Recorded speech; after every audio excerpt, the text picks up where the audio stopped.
A single mom had only come to the hospital to get her baby vaccinated, but little did she know that on that very day, her child would get a new dad. In the hospital's waiting area, when her stomach suddenly cramped in pain, despite being a mother of 3 children, a scream escaped her mouth. And in that exact moment, a rich heir, the grandson of a business tycoon family who had just returned after studying management, got attracted toward her. When the girl looked around and saw that only this guy was sitting alone, she placed her baby in his hands and quickly ran to the washroom. Navy, who had just returned after studying management, had never experienced handling a baby before. When he tried to ask for help, the nurse misunderstood him and assumed he was the baby's parent. Helplessly, Navy awkwardly held the baby in his arms and took him for the vaccination. But the moment he saw the needle, a fatherly emotion rose inside him. When the doctor tried to give the injection, Navy got nervous and said the baby shouldn't feel pain, to give it gently. When the doctor came closer again, Navy questioned the safety of the medicine. The nurse and doctor were a little confused, but once the vaccine was given, Navy sighed in relief. The nurse even praised the baby. Navy himself had only come to get his cold checked, but little did he know he would become an accidental father. When the baby and mom were about to leave, Navy looked at them and felt emotional, but then quickly returned to his old arrogant mood. But while driving,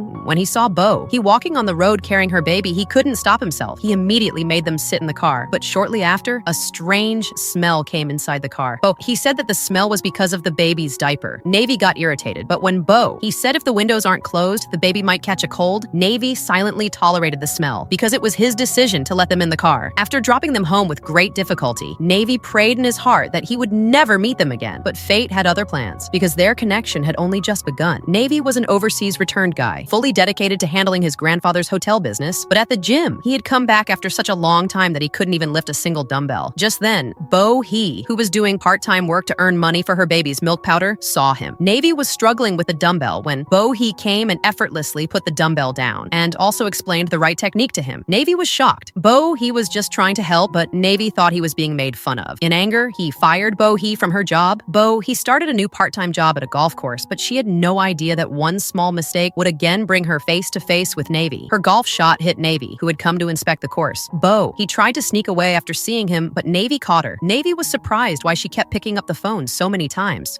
He explained, to earn milk powder money. Navy was a little doubtful at first, but as soon as he heard that Navy was the chairman's grandson, she was completely shocked. Navy thought finally he would get rid of her, but the next morning, while getting ready to go to the office, he saw that he had now become the secretary of their family's eldest daughter-in-law. This time, he used a completely new method to greet him, and Navy felt completely awkward. But that day, when both of them were going home after work, as soon as Navy went to unbuckle Bohi's seatbelt, their lips accidentally touched.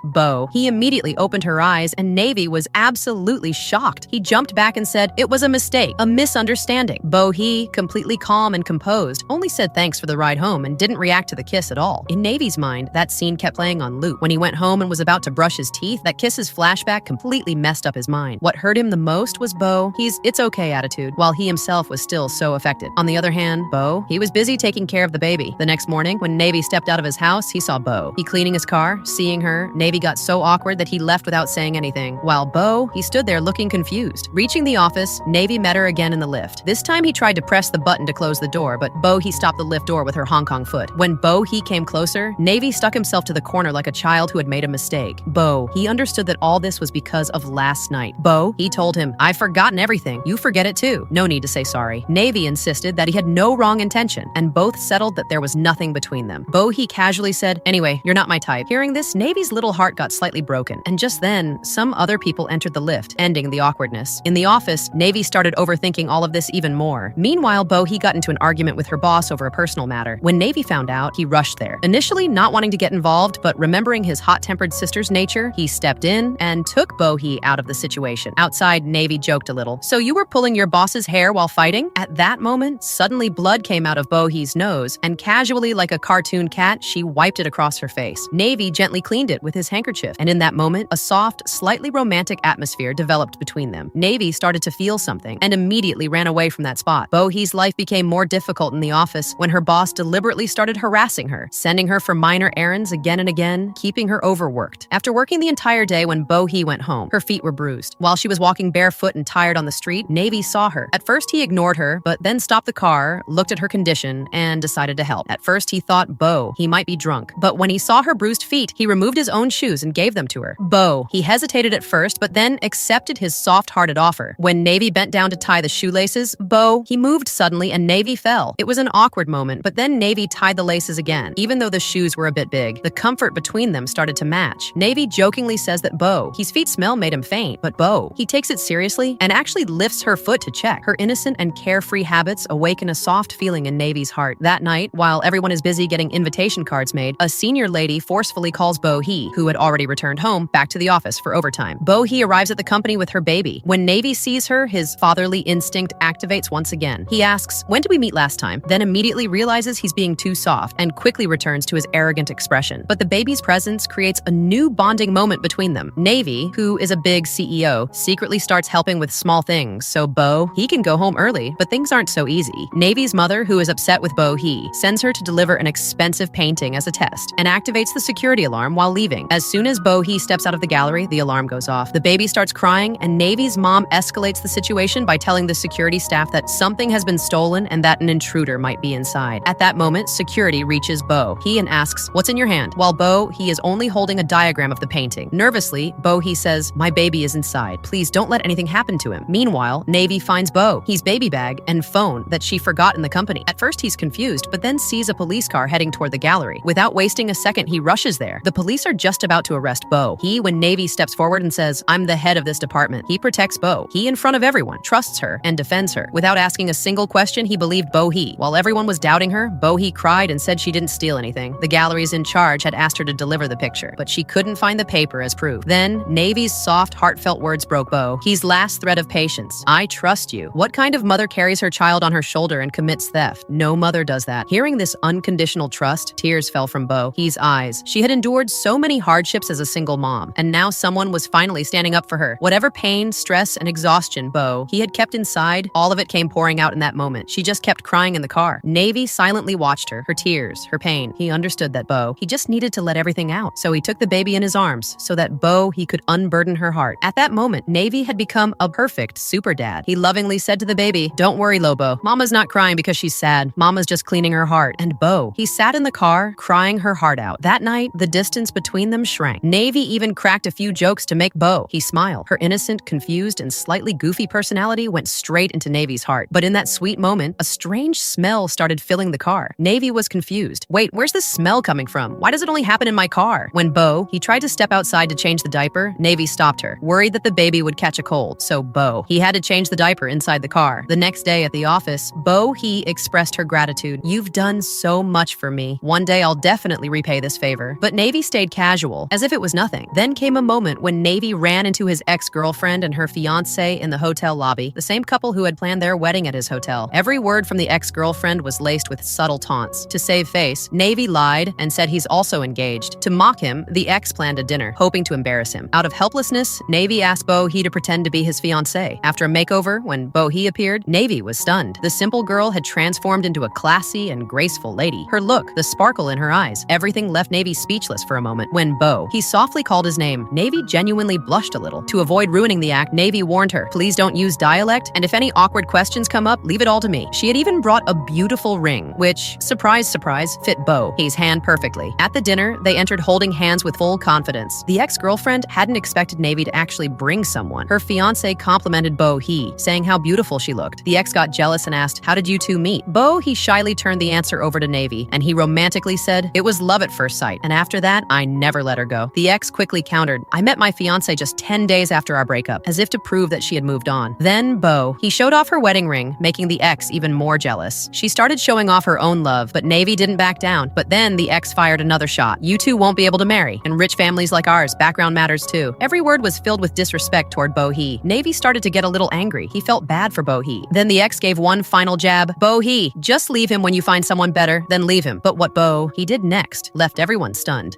He's unexpected move shocked everyone. Even Navy was left speechless, thinking she might have gone overboard. He never imagined that on what seemed like a perfectly normal day, he'd once again become an accidental dad. When the two stepped out, Navy looked a bit upset. He asked "What exactly were you doing?" He calmly explained, "That was the only way we could defeat your ex." Hearing this, Navy finally understood everything. In that moment, he stared at Hee intensely, as if something deeper was stirring inside him. Hee's unpredictability had completely surprised Navy. When he went home and saw the ring used in their pretend engagement, he remembered Hee again, and his heart began to race. He was gradually growing soft toward Hee, a single mom who survived winter days wrapped in a thick blanket with her baby. On Christmas Day, day, Navy planned to host an event and used his boss privileges to call Bo-hee to the office. He was annoyed. Work even on a holiday? But she had no idea a small joy was waiting for her. Navy had written items Bo-hee needed for her baby on every chit in the raffle box, so whatever Bo-hee picked would be something useful. When Bo-hee participated in the event and randomly picked a chit, the prize turned out to be a brand new baby stroller. Her eyes lit up with excitement. Just then, Navy, who had been hiding in a corner, stepped forward. He casually suggested, "Let's try putting the baby in the stroller." In that moment, Navy was behaving like a real father, full of love, care, and attention. At the park, the two of them tested the stroller together, and Navy used this opportunity to spend all of Christmas with Bo-hee and her baby. Slowly, he began to see the baby as his own. Just then, a photographer arrived and took a sweet photo of them. Navy said, "It's Lobo's first Christmas, there should be a memory." But deep down, he meant this was their first family photo together. In that picture, the three of them looked like a perfect family. But when Navy dropped Bowie home, they met a new neighbor who had also bought a stroller for Lobo. Navy immediately noticed the neighbor's gift didn't feel as heartfelt, but even then, a spark of jealousy rose in his heart. That night at home, Navy kept wondering, would Bowie sell the stroller he gave her? He finally called and asked, "Which stroller did you choose?" When Bowie said, "The one I got in the raffle," Navy sighed in relief. His face lit up with joy. But when he casually added, "Well, the other one was already in use, so I didn't really have a choice." Navy's mood soured again. Still, as long as Bowie kept the stroller he gave, Navy was satisfied. A few days later, Navy had to go overseas for work. When he found out, a quiet anxiety stirred in her heart. She feared, what if something happens to Navy? Without even realizing it, both had started to worry about each other. As Navy was about to leave for his foreign trip, he grabbed his hand, wanting to stop him. But Navy didn't take it the wrong way. Instead, he comforted He, with affectionate words, "Everything will be fine. I'll return safely." Sitting on the plane, Navy looked at their family photo, a sweet memory. But he had no idea that the moment he left, trouble would strike Bo-hee. Navy's mother took advantage of the opportunity and devised a plan to get Bo-hee fired from the company. She told the manager to assign Bo-hee a task to deliver an expensive painting. But Bo-hee didn't know that a tracker had been secretly placed in her car. While delivering the painting, a car suddenly braked in front of her and she stopped. She immediately got out to check the situation, unaware that a biker had quietly approached from behind. The driver of the front car kept apologizing and offered to compensate. Meanwhile, the biker secretly stole the painting. He only took a few photos and a visiting card, thinking everything was fine. But when she reached the destination and saw the painting was missing, she was shocked. Her boss immediately decided to fire her. Navy's mother also blamed Bo-hee, accusing her of deliberately hiding the painting. Bo-hee's heart broke. She only said, "I could never do something like that." Meanwhile, Navy called Bo-hee from abroad. As soon as Bo-hee heard his voice, she burst into tears. Navy kept asking, "Is everything okay?" But Bo-hee simply replied, "Just got emotional hearing your voice," and ended the call, trying her best to hide her pain. To earn money, he started a part-time job at a car wash station. Navy messaged her every day, but he never replied because the distance between them was starting to feel real now. After finishing his project, Navy returned and found out from Madam that he had been fired. Navy immediately went to his mother, suspecting she was behind everything. He now had only one mission: to find Bo-hee. He got the address from Bo-hee's neighbor and headed to the car wash center. There, he saw Bo-hee again, and that old warmth between them returned in a single moment. Without thinking, Navy tried to take her away, but he refused. She said, "I can earn on my own. Don't treat me like a beggar." Navy's heart broke, but he understood.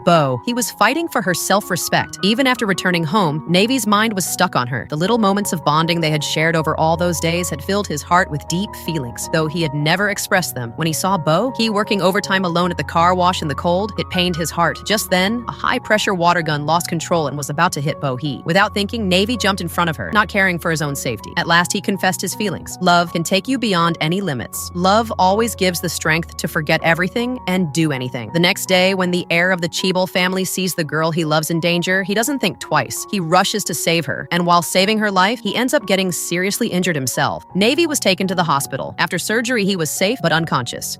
He sat in the corner, crying, and repeatedly apologized to the chairman. "Navy is in this state because of me." The chairman didn't say much. He simply saw the pain on Bo-hee's face. When Bo-hee requested to stay at Navy's side in the hospital, the chairman didn't refuse her. When the chairman saw that his grandson, Navy, had risked his life for this girl, and that this girl was now silently caring for him by the bedside day and night, he said nothing. He quietly approved Bo-hee's request. And from that day onward, he never left Navy's side. Every small need, every moment of care, she did it all with her own hands. Meanwhile, Navy's mother, Ark, who was still in jail, received the news that her son had been injured in a car accident. Her heart shattered. The guilt of her actions started eating her from inside. Since she had confessed to her crimes and accepted every charge, she was granted early bail, and without wasting any time, she rushed to the hospital. Seeing her son lying lifeless on the hospital bed, she broke down, tears in her eyes, regret in her heart. "I was wrong. Everything was my fault," she said sincerely, asking for forgiveness. When her eyes met who was sitting by Navy's bed day and night, she felt a new sense of acceptance for the first time. She realized realized Bo, he was the one who truly made her son happy. In that moment, Bo, he also spoke from the heart. If Navy never wakes up, I'll still stay with him my entire life. I'll give up everything for him. There was truth in her eyes and a promise, not of words, but of the heart. Then one day, a call came from the hospital. The patient has regained consciousness. Without wasting a second, Bo, he ran. Her heart was pounding, her eyes filled with hope. But when she reached the room, Navy's face was completely expressionless. He didn't say a word. Bohi's heart began to panic. A thought crossed her mind. What if this is one of those classic dramas where the hero wakes up from a coma but forgets everything? Navy's silence made her even more nervous. They had been through so much, faced so many hardships together, and now, just when things were about to get better, would everything really fall apart again? In that moment of tension, Bo, his heart filled with silent fear, and she just stood there, unable to say anything. As Bo, he turned to call the doctor, Navy suddenly grabbed her hand. That's when Bo, he realized Navy was just teasing her. There was a faint smile on his face, and Bo, his anxious heart instantly felt light again. After that, Bo, he returned to work at the hotel. Navy told her that if she really wanted to understand the hotel business well, she should enroll in a university hotel management course. But that wasn't easy for Bo He, since she had even dropped out of high school. Navy encouraged her, just prepare well for the entrance exam. I'm with you. Bo, he felt confident too. But the moment she sat in class, sleep began to take over. Her hands and head slowly dropped on their own. No matter how hard she tried to stay awake, sleep quietly crept in and took over every time. Once when Navy came to surprise her, he found Bo, he peacefully sleeping on the desk in class with such innocence that he didn't even feel like waking her up. During this time, Navy's mother finally accepted Bo He from her heart. She promised, the day Bo, he receives her college admission letter, I'll immediately fix a wedding date for you both, and whenever needed, I'll take care of the baby myself. Not long after, Bo, he decided to leave the hotel and move into Navy's home with her baby. It was the beginning of a new life where for the first time, the two of them were getting a real home, a place of support. Life still wasn't perfect. There were some struggles, a little exhaustion too, but there was a new glow on Bo He's face because now she believed if a person works hard with sincerity, faces life with a smile, then one day they surely meet the person who was truly meant to stand by them. And with this beautiful ending, the story also comes to an end.